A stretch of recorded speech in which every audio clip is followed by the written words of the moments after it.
chat English training program වැඩසටහනින් ඔබ හමු වෙනවා.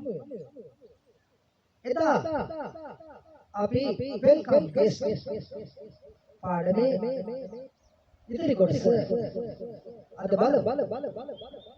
ඒ සඳහා මම උපයෝගී කරගන්නවා මාගේ live chat English training program එකේ ඉගෙන ගන්නා වූ සිසු දරුවෙක්. ඔව් අපි ඔහු හඳුනාගනිමු. Hi, good evening, and you are welcome. I'm Denver. I am from Playgood.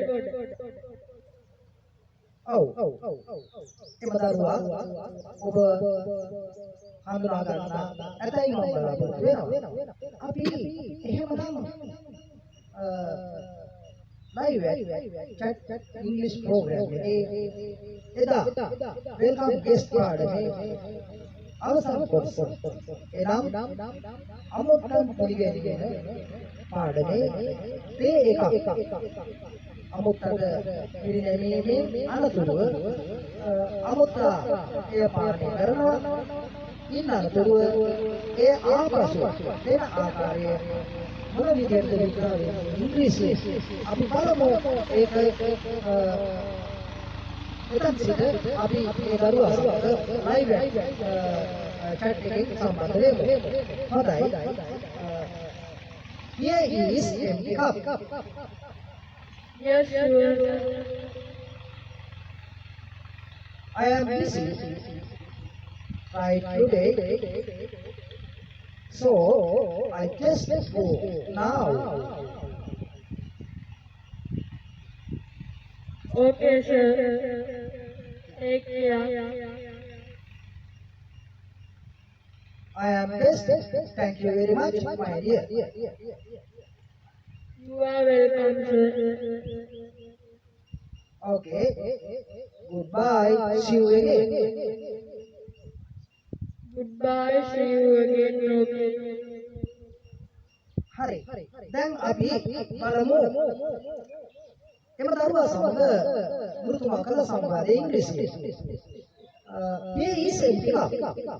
මෙන්න ස්කෝප් අපි එතනදී බලමු here is කියන පදේ දාලා අපිට පුළුවන් ඕන දෙයක්.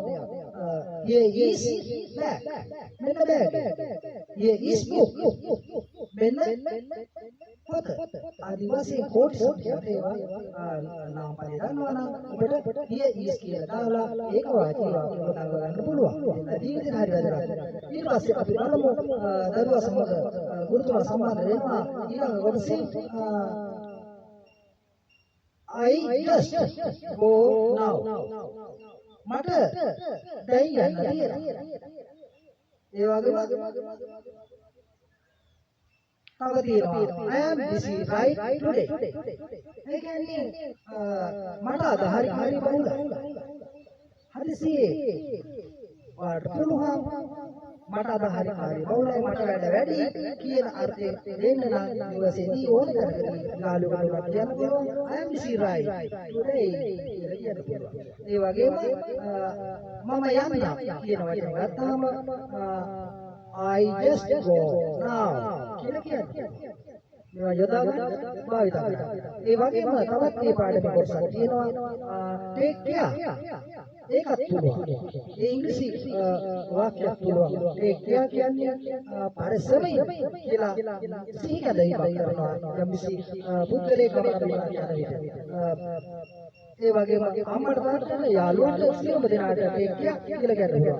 ඒකට ප්‍රතිඋත්තරය අනිත් පැත්තෙන් එන්න ඕනේ okay I am best thank you very much කියන අදහස එම පැත්තෙන් එන්න ඕනේ. ඒ කියන්නේ ඔව් හොඳයි මට මම සිහි බුද්ධියෙන් ඉන්නවා කියන හැඟීම දීලා එහෙම මතක් කරාට ඔයාට ගොඩාක් ස්තුතියි කියලා කියනවා.